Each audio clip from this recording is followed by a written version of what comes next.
તારીખ 11મી ફેબ્રુઆરી 2024ને રવિવારના રોજ મહીસાગર જિલ્લાના લુણાવાડા તાલુકામાં માયા મવડીકામાં રામદેવ પીરને બીજનો કાર્યક્રમ રાખવામાં આવ્યો, જેમાં સૌ ભક્તોએ ભક્તિ ભજન તથા કથા વાર્તાનો લાભ લીધો અને પંચમહાલ ધામથી ગૌભક્ત ધ્રુવ બાપુ, તેમની સાથે પધારેલ યોગેન્દ્રસિંહ, મનોજભાઈ તથા રાજેશભાઈ, દિલીપસિંહ સેવકો, જેમાં ગૌભક્તો ધ્રુવ બાપુએ દીકરીઓ તથા ગૌ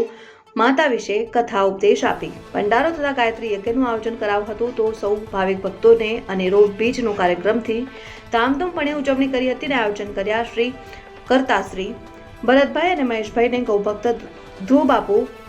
સર્ટિફિકેટ તથા ગૌ માતાની મૂર્તિ આપી સન્માનિત કર્યા।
સૂર્ય